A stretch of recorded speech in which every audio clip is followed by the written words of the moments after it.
산업화가 되면서 생산성을 높이기 위해서 분업이라는 게 생겼습니다. 그전에는 어떤 노동자가 물건 하나를 처음부터 끝까지 다 만들었잖아요. 예를 들면 이런 컵을 하나 만든다 그러면 이 도공이 흙을 발로 막 밟고 다지고 그 다음에 막 빚고 거기다 칠을 하고 굽고 이 전 과정을 혼자 다 했습니다. 그러던 걸 이제 산업화되면서 분업이 되니까 어떤 한 물건을 만드는데 한 사람이 모든 일을 다 하는 게 아니라 자기 앞에 컨베이어 벨트가 오면 그 일만 하면 되는 거죠. 그냥 볼트 하나만 조면 그 옆으로 넘어가면 딴 사람은 딴 일을 하고 이러면서 이제 굉장히 단순한 일을 계속하다 보니까 숙련이 되고 또 굉장히 속도가 빨라지고 굉장히 생산성이 높아졌습니다. 반면에 이렇게 분업화가 될 때 생기는 한 가지 문제점이 있는데 노동자의 마음속에 노동에 대한 감격과 기쁨이 없어진다는 거예요. 내가 이 작품 하나를 만들면 시간도 오래 걸리고 힘도 들지만 야, 내가 만든 멋진 작품 이렇게 좀 감동을 할 수 있는데 단순히 그냥 볼트만 조다 보면 내가 뭐 하는 거지? 하루 종일 이것만 하다가 집에 가는 거잖아요.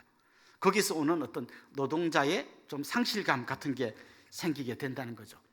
그래서 이걸 극복하려면 내가 하는 이 단순한 일이 나중에 어떤 큰 그림을 만들어내는가를 봐야 되는 거죠. 나는 지금 볼트 하나를 조을 뿐이지만 나중에 보니까 내가 조인 이 조그만 부품들이 들어가서 멋진 자동차가 하나 생산되는구나. 나는 저 멋진 자동차를 만드는 일에 내가 기여를 했어. 이러면 이제 좀 내 노동의 어떤 가치를 느끼는데 이런 생각을 안 하면 나는 종일 볼트만 조다가 오는 너무나 좀 단순한 일에 지치게 되는 거죠. 우리가 성경을 볼 때도 이런 눈이 필요합니다. 성경에 나온 작은 이야기들이 있습니다. 작고 소소한 이야기들이 있는데 이 이야기를 큰 이야기와 연결시켜야 진짜 이 성경이 말하는 제대로 된 말씀의 의미를 우리가 찾을 수 있는 거죠. 예를 들면 모세 시대에 그 산파 일을 하던 사람들이 어린 아이가 태어났을 때 남자아이가 태어나면 죽이라고 바로가 명령을 내렸잖아요. 그런데 그 명령을 거역합니다. 거역하고 아이 하나를 살려냅니다. 착한 일을 어떤 산파가 한 거죠. 그런데 나중에 이 아이가 자라서 모세가 되어서 나라를 구합니다. 그럼 이 산파는 자기가 한 일은 조그만 일인데 알고 보면 나라를 구한 엄청난 일에 자기가 참여하게 된 거죠. 그러니까 작은 그림만 보면 그냥 아이 하나를 안 죽이고 살려줬어요. 근데 큰 그림하고 연결하면 나라를 구한 엄청난 일이 되는 거죠. 예수님에게 어떤 아이가 자기가 먹을 도시락을 갖다 드렸습니다. 착한 아이가 착한 일을 한 거죠. 그런데 이 도시락이 오병이어의 기적을 일으켜서 5,000명이 먹고도 남는 어마어마한 기적의 재료가 된 거죠. 이 아이가 5,000명을 먹여 살린 건 아니지만 이 엄청난 일에 자기의 작은 정성이 들어갔다는 거죠. 저는 여러분의 인생도 마찬가지라고 생각해요. 만약에 지금 내가 하고 있는 이 좁은 일 이것만 본다면 내 인생이 굉장히 실망스럽고 또 좌절이 되고 그럴 때가 많을 거예요. 그런데 지금 내 인생에 일어나는 이해되지 않는 수많은 일이 하나님의 위대한 역사 속으로 들어가면 내가 상상하지도 못했던 엄청난 일들이 일어날 수 있다는 거죠.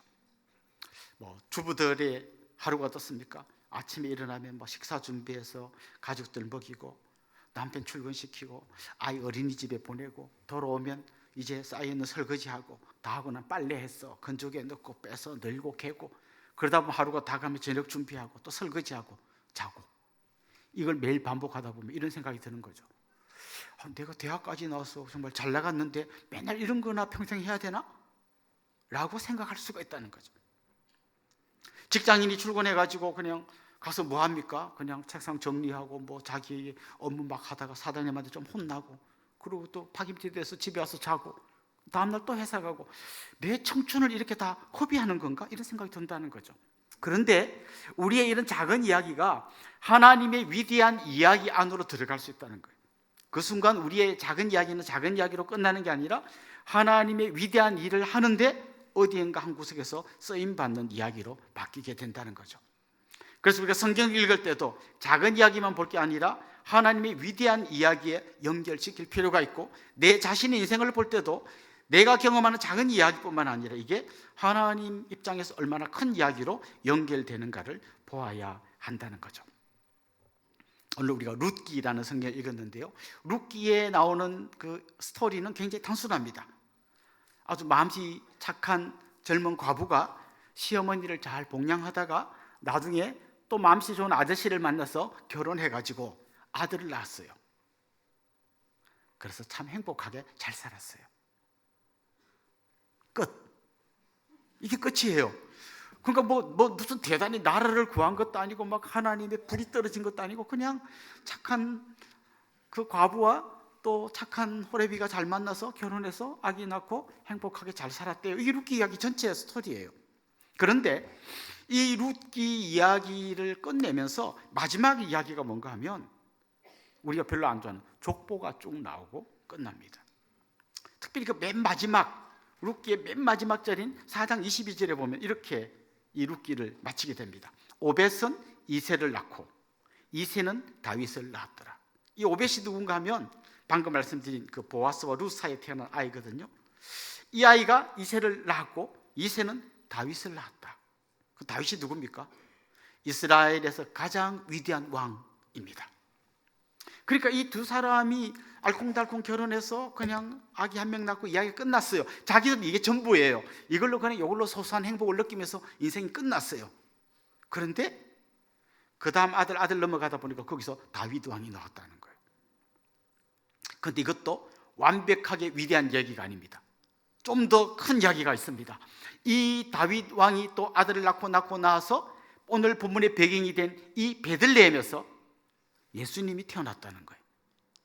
그러니까 지금 예수님의 족보까지 이어지는 아주 큰 이야기 안에 이 작은 이야기가 들어와 있는 거죠. 한번 보십시오. 오늘 본문에 보면 이제 여러 이야기가 나오는데 룻기 이야기를 좀 더 간추려 보면 룻기에 처음 등장하는 등장인물은 나오미라고 하는 한 여인입니다.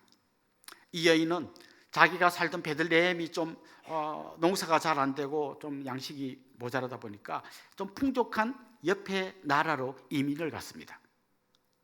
갔는데 거기서 큰 어려움을 겪게 됩니다. 자기 남편이 거기서 죽습니다. 그런데 막 슬픔이 몰아서 오는 거예요. 남편 죽고 얼마 안 돼서 큰아들이 죽어요. 큰아들이 죽고 얼마 안 돼서 작은아들도 죽어요. 졸지에 남자 셋이 죽고요. 그 집에는 나오미와 청상 과부가 된 두 며느리 3명만 같이 사는 거죠. 그러던 중에 나오미가 소문을 들었습니다.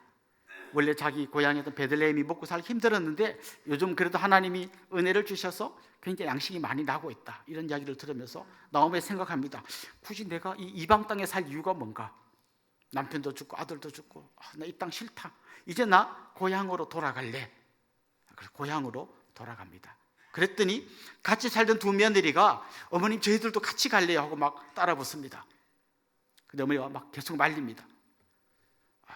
너희들은 아직 젊고 장래가 창창한데 왜 이 늙은 시어머니하고 같이 살려고 하냐? 너희들도 여기서 재혼해서 좋은 남편 만나서 잘 살아라. 그리고 이스라엘이라는 나라는 이방인을 극도로 싫어하는 나라인데 너희들 가면 벌레 취급 받을 거야. 오지 마, 여기 있어. 간곡히 말렸더니 큰 며느리는 눈물로 어머님 알겠습니다 하고 이제 거기 남습니다. 그런데 작은 며느리 룻은 끝까지 따라붙습니다. 그래서 오늘 이 룻기 이야기가 이어지는 거죠. 그런데 이 룻기를 관통하는 굉장히 중요한 주제가 하나 있습니다. 룻기에 나오는 단어인데요, 인애라는 단어입니다. 인애라고 하는 이 단어는 헤세드라고 하는 히브리어인데요, 우리나라 말로 번역하기가 되게 어렵습니다. 왜냐하면 이 인애라는 이 한 단어로 번역하기에는 너무 많은 뜻이 담겨 있어요. 사랑, 자비, 은혜, 인애 막 이런 뜻이 다 담겨 있는 단어가 바로 이 단어예요. 사실 이 단어는 하나님의 언약에 근거한 사랑을 설명할 때 이야기합니다. 그러니까 사랑했다, 수틀리면 그만두고 이런 게 아니라 내가 너를 사랑하겠다 하면 약속했으면 끝까지 사랑하는 그 하나님의 그 헤세드, 그 인애가 사람들에게서 좀 나타날 때도 인애라고 쓰는 거죠. 그게 이 룻기 전체를 관통하는 아주 중요한 단어입니다. 제일 먼저 보면 룻의 인애가 나옵니다. 룻은 자기 남편 죽고 홀로 된 시어머니가 고향으로 돌아간다 할 때 자기도 같이 가겠다고 합니다. 고향에 가면 시어머니가 남겨놓은 많은 재산과 땅이 있는 게 아니라 가면 먹고 살 길이 없어요. 자기가 밖에 나가서 남의 집에서 떨어진 이삭을 주워갖고 그걸로 먹고 살아야 되는 아주 극도의 가난한 삶이 예상되는데도 불구하고 이 며느리가 이제 시어머니를 따라가죠. 한마디로 말하면 시어머니에게 인애를 베푼 거죠. 오늘 본문에도 보면 주위 동네 사람들이 이 며느리 막 칭찬합니다. 7 아들보다 나은 며느리다, 뭐 이렇게 칭찬하죠. 그런데 사실 이 룻이 인애를 베푼 것은 단지 효성이 지극해서라기보다는 더 깊은 이유가 있습니다. 룻 1장 16절 17절에 보면 이런 말씀이 나옵니다. 룻이 이르되 내게 어머니를 떠나며 어머니를 따르지 말고 돌아가라 강권하지 마옵소서. 어머니께서 계시는 곳에 나도 가고 어머니께서 머무시는 곳에 나도 머물겠나이다. 어머니의 백성이 나의 백성이 되고, 그 다음 뭐라 그랬습니까? 어머니의 하나님이 나의 하나님이 되시리니 어머니께서 죽으시는 곳에서 나도 죽어 거기 묻힐 것이라. 만일 내가 죽는 일 외에 어머니를 떠나면 여호와께서 내게 벌을 내리시고 더 내리시기를 원하나이다. 이 룻이 지금 그냥 효성이 참 아주 깊다 이렇게 설명하기에는 좀 부족해요. 이 룻은 원래 이방 여인이었지만 이 이스라엘 백성과 결혼하면서 그들의 하나님을 만난 거예요. 그 하나님이 얼마나 놀랍게 그 백성에게 인애를 베푸는지 그녀는 조금씩 알아가고 있는 거예요. 그래서 자기가 경험한 이 하나님의 인애를 자기 시어머니에게 한번 흘려보내주겠다고 결단한 것입니다. 저는 이게 오늘 예배 가운데 나와 있는 여러분에게 굉장히 소중한 말씀이라고 생각해요. 우리 모두는 하나님의 놀란 은혜를, 그 인애를 입은 사람들입니다. 우리가 경험한 이 인애가, 우리가 경험한 이 하나님의 은혜와 사랑이 또 다른 누구에겐가 흘러가야 한다는 거예요. 근데 보십시오. 이 여인은 나이도 어리고 재산도 하나도 없고 과부고 거기다가 나이 많은 시어머니를 복양하고 있잖아요. 남한테 뭐 줄 게 하나도 없는 것처럼 보이지만 그래도 누군가에게 사랑을 줄 만큼의 힘은 있다는 거예요. 그러니까 오래전에 나온 복음성 중에 사랑을 줄 수 없을 만큼 가난한 사람은 없습니다. 저는 아주 참 멋진 가사라고 생각해요. 제가 목회 초년병일 때 한 30대 초반에 어느 가정에 신방을 갔습니다. 이제 신방을 마치고 집에 가려고 나오는데 거기 같이 신방 받던 자리에 있었던 한 4살짜리 되는 꼬마가 이렇게 쫄랑쫄랑 따라오더니요, 제 손에다가 500원을 딱 쥐어주는 거예요. 동전 하나를. 그리고 이렇게 말한 거야. 아찌 깎아 사 먹어? 이렇게 하면서 500원을 쥐어주는 거예요. 얘는 뭐 목사님도 아니고 뭐 아찌가 뭐 어느 동네 말인지 모르겠어요. 아찌 깎아 사 먹어. 여러분 4살짜리 아이지만 500원밖에 안 되지만 이건 그냥 500원이 아니잖아요. 정말 가슴이 먹먹해지도록 감동적인 500원이잖아요. 여러분이 따뜻한 말 한마디, 손 한 번 더 잡아주고 등 한 번 더 두드려주고 카톡 한 번 더 보내주는 이 작은 사랑, 여러분이 흘려보내는 그 작은 인애가 누군가에게는 새로운 삶의 희망이 되고 다시 한번 일어설 수 있는 용기를 주는 그런 놀라운 힘이 된다는 것이죠. 그게 바로 룻이 보여준 인애입니다. 또 이어서 나오는 또 한 사람의 인애가 보이는데 바로 보아스라는 사람의 인애입니다. 이 보아스는 자기 밭에서 이삭을 줍는 이 여인을 보고 하나님으로부터 받은 그 인애를 흘려보냅니다. 여러분 그 이삭을 줍는 건 어떤 의미인가 하면 이런 거거든요. 율법에 보면 농사를 짓는 사람이 추수를 할 때 하다 보면 이삭이 땅에 떨어지잖아요. 이건 절대 싹싹 썰어오지 말고 놔두라고 되어 있어요. 왜냐하면 가난한 사람, 밭이 없는 사람, 나그네, 과부 이런 사람들이 그거라도 주워가지고 먹고 살 수 있도록 하기 위해서 이삭을 줍지 말라 그랬거든요. 근데 그 보아스의 밭에 룻이 들어가서 떨어진 그 이삭을 줍는 겁니다. 그런데 보아스가 자기 집 하인들에게 비밀 지령을 내립니다. 몰래 일부러 좀 더 떨어뜨려가지고 저 여인이 많이 주워가게 해줘라. 그냥 주면 좀 자존심 상하니까 그냥 몰래 좀 뭐 실수인 척하면서 이삭을 좀 많이 떨어뜨려 놔라. 그리고 그 룻에게 목마르거든 여기서 물 마시거라. 뭐 계속 이렇게 인애를 베풀어 줍니다. 나중에는 이 여인이 홀로 된 이 여인이 감당해야 될 그 가문의 빚까지 다 떠안으면서 이 여인을 자기의 아내로 맞습니다. 이 보아스의 인애가 결국은 이 두 사람의 아름다운 사랑 이야기로 이어지게 되는 거죠. 하나님께서 우리에게 뭔가를 조금이라도 더 주셨다면 그건 더 많이 먹으라고 주신 게 아니라 같이 나누어 먹으라고 주신 겁니다. 우리 교회가 성탄절이 되면 성탄 박스를 만들어서 나눠줍니다. 거기 들어가는 그 가격으로 한 사람만 한 2, 3만 원 될 거예요. 그런데 그건 사실 2, 3만 원짜리 박스가 아니라 사랑의 박스인 거죠. 누군가가 나에게 관심을 갖고 이렇게 좋은 선물을 주는구나, 이걸 생각하게 하는 거죠. 추수감사절이 되면 우리가 쌀을 모아서 이웃에게 나눠줍니다. 그건 그냥 쌀 한 포대가 아닌 거죠. 그 안에는 정말 누군지도 알지 못하는 사람의 사랑이, 그 안에 하나님의 인애가 가득 담겨서 또 누군가의 손에 전달되는 거죠. 우리 특세 때에는 헌금을 모아서 좀 어려운 교회나 이웃들에게 나눠줍니다. 그걸 받은 어떤 목회자가 이렇게 문자를 보냅니다. 정말 그만 멈추고 싶은 이 절망의 순간에 보내주신 이 헌금이 다시 용기를 줘서 제가 다시 한번 일어서 보겠습니다. 이런 문자들을 보내주십니다. 우리가 이곳에서 드리는 예배도 하나님 기뻐 받으시는 너무 소중한 예배이지만, 우리가 삶의 현장에서 주님의 은혜를, 주님의 사랑을, 주님의 인애를 흘려보내는 이 삶의 예배도 강력한 하나님이 기뻐 받으시는 예배가 된다는 것이죠. 혹시 반 고흐 들어보셨죠? 반 고흐가 그린 유명한 그림 중에 감자 먹는 사람들이라고 하는 그림이 있습니다. 한번 띄워 보여주시죠. 이 그림입니다. 여기는 아주 아름다운 무슨 경치가 있는 것도 아니고요, 굉장히 귀족 무슨 아줌마가 인물화 나온 것도 아니고 그냥 평범한 사람들이 감자를 먹고 있는 그림이에요. 그래서 잘 보면 이 가운데 있는 어떤 남자분이 감자 하나를 들어서 옆에 있는 누구에겐가 먹어보라고 권하는 그런 좀 약간 시시한 것처럼 보이는 그런 그림이에요. 고흐가 이 그림을 그렸을 때는 아무도 관심을 갖지 않았던 그림입니다.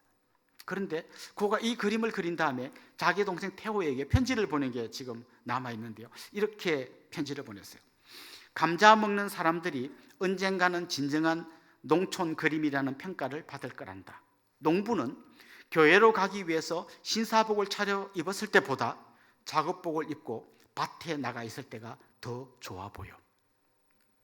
농부는 교회로 가기 위해서 신사복을 차려 입었을 때보다 작업복을 입고 밭에 나가 있을 때가 더 좋아 보여. 사실 고흐도 한때 좀 목회를 했어요. 전도사님처럼 교회를 좀 섬긴 일을 하다가 다시 그림을 그리면서 남들이 그리는 막 화려하고 예쁜 그림보다 정말 삶의 현장에서 묵묵히 자기 자리를 지키면서 누구에겐가 감자 하나를 건네는 이 작은 것들이 얼마나 우리 삶에서 소중한 예배가 되는지, 그게 신사복을 입고 교회 가는 것 못지않게 너무나 소중한 거라는 것을 이 그림을 통해 보여주려고 했던 거죠. 그렇습니다. 이 룻기 안에는 그냥 알콩달콩한 이야기가 흘러가는 것 같지만 사실은 인애와 또 다른 인애가 흘러가면서 계속 이 이야기가 이어집니다. 그런데 잘 보면 이 두 사람의 인애 뒤에 진짜 하나님의 인애가 흘러가고 있음을 우리는 유심히 보아야 합니다. 사실 이 룻기에는 하나님 이야기가 별로 안 나와요. 그리고 그냥 이 두 사람이 만난 것도 그냥 룻기 성경 그대로 보면 우연히 만난 거예요. 보아스가 자기 밭에 간 거, 룻은 왜 하필이면 허구 많은 밭 중에 보아스의 밭에 갔을까요? 룻기 2장 3절에 보면 우연히 갔다라고 되어 있습니다. 우연히, 다른 밭에도 이삭이 떨어져 있는데 보아스의 밭에 우연히 간 거예요. 그 다음 이어지는 2장 4절에 보면 룻이 우연히 그 밭에 갔을 때 마침 보아스가 자기 밭에 한번 돌아보기 위해서 왔다는 거예요. 우연히 갔는데 마침 왔다는 거예요.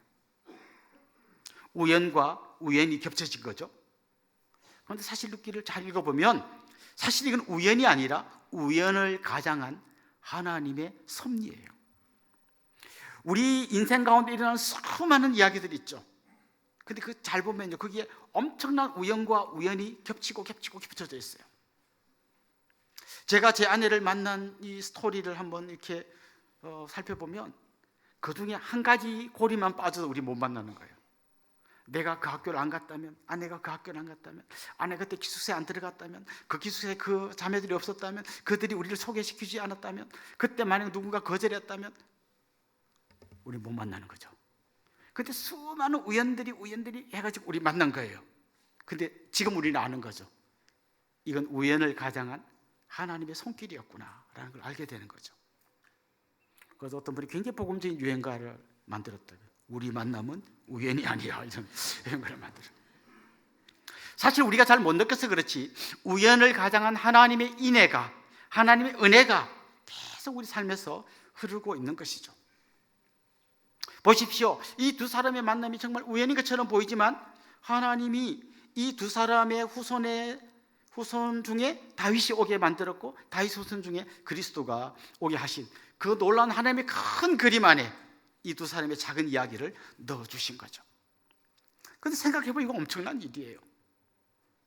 온 우주의 역사를 주관하신 하나님이 이 시골 깡촌의 두 사람의 이야기에 개입해 있다는 거예요. 외국에서 어떤 난민이 왔는데 대통령이 그 난민을 맞으러 가진 않잖아요. 격이라는 게 있잖아요.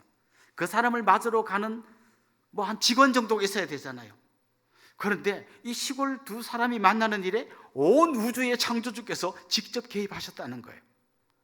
이게 이 두 사람에게 임한 하나님의 인애이고 바로 우리에게 임한 하나님의 인애인 거예요. 온 우주의 통치자께서 우주의 먼지만도 안 되는 우리를 위해서 우리의 삶 속에 개입하셔서 우리 손을 잡아주시고 우리 눈물을 닦아주시고 우리를 일으켜 주시고 있다는 것이죠. 여러분에게 어떤 어려움이 있는지 모르겠습니다. 오래전에 어떤 소설의 제목 중에 새들은 제 이름을 부르면서 운다, 이런 제목이 기억납니다. 뻐꾸기는 뻐꾹뻐꾹 울고 종달새는 종달종달 운다는 거죠. 여러분에게는 여러분의 울음소리가 따로 있을 것 같아요. 어떤 분은 자식 때문에 힘들고, 어떤 분은 부모님 때문에 힘들고, 어떤 분은 자기 몸이 아파서 힘들고, 어떤 분은 경제적으로 힘들고, 다 다르지만 하나님께서 온 우주의 통치자께서 여러분의 삶에 개입하셔서 때로는 우연처럼 보이게, 때로는 정말 하나님이 함께 하시는구나 느껴지게 여러분의 삶에서 일하고 계시는 거죠. 특별히 오늘 본문을 잘 읽어보면 하나님의 인애가 가장 더 이렇게 뭉쳐져서 표현된 어떤 제도가 하나 나오는데 바로 고엘 제도라는 겁니다. 고엘 제도. 우리 말로는 오늘 본문에 보면 기업 물을 자라고 번역이 되어 있는데요. 이런 겁니다. 만약에 내 친척 중에, 가까운 친척 중에 누군가 너무 힘들어서 밭을 팔아버렸어요. 그래서 우선의 위기는 넘겼는데 그 다음부터 밭을 팔고 나니까 먹고 살 길이 없어요. 그때 가까운 친척 중에 누군가가 내 돈 주고 밭을 사서 이 사람에게 주는 거예요. 이게 고엘 제도예요. 이렇게 남 대신에 자기 돈으로 밭을 사서 주는 이 사람을 고엘이라고 부르는 거죠. 반만 그러는 게 아니고 또 이런 경우도 있습니다. 내 친척 중에 누군가가 남의 집에 종으로 팔려갔어요. 안타깝죠. 그럼 내가 이 애를 구해주기 위해서 내가 얘 몸값을 지불하고 얘를 다시 자유인으로 만들어주는 거, 이게 고엘 제도고 이 일을 하는 사람이 고엘이에요. 기업 물을 자이죠. 또 한 가지 좀 지금 우리 문화에서는 이해되지 않지만 어떤 사람이 아들을 낳지 못하고 죽었어요. 대를 잇지 못하고 죽었어요. 그러면 그 동생이나 가까운 친척이 이 혼자 남은 이 여인과 결혼해서 아이를 낳아서 죽은 사람의 대를 이어주게 하는 거, 이것도 고엘이에요. 오늘 본문에 나오는 이 보아스가 왜 룻과 결혼까지 하게 되나 하면 룻의 가문 그 남자들이 다 죽었잖아요. 이제 쫄딱 망했잖아요. 그래서 이 사람들이 밭 같은 거 다 없어졌잖아요. 이걸 보아스 자신이 고엘이 돼가지고 잃어버린 밭을 다 돈 주고 사가지고 회복시켜주고 이 홀로 된 여인과 결혼해서 아들을 낳아서 대를 이어주는 이 고엘의 역할을 하기 위해서 이 여인과 결혼하는 거예요. 지금 우리 문화에서는 잘 이해가 안 됩니다. 여러분 가까운 누군가가 힘들면 여러분 돈 주고 밭 사가지고 그 사람 주라고. 누가 종으로 팔려는데 내 돈 주고 풀어내갖고 자유를 주라고. 그럼 요즘 아이들이 자주 하는 질문이 나옵니다. 이렇게 제가요? 왜요? 왜 내가 그걸 해야 되죠? 근데 성경에 가르침, 이게 고엘 제도고 이게 이스라엘의 약자들을 돌보시는 하나님의 손길이에요. 그런데 더 놀라운 게 뭔지 아십니까? 하나님이 바로 우리의 고엘이 되어 주신다는 거예요. 내가 죄로 인해서 그 죄의 결과로 처참한 지옥 형벌 가운데 떨어져야 되는데 하나님이 그 빚을 대신 갚아주신 거예요. 어떤 대가를 지불했습니까? 자기 아들을 십자가에 내어주시고 우리를 그 죄와 죽음에서 건져내신 겁니다.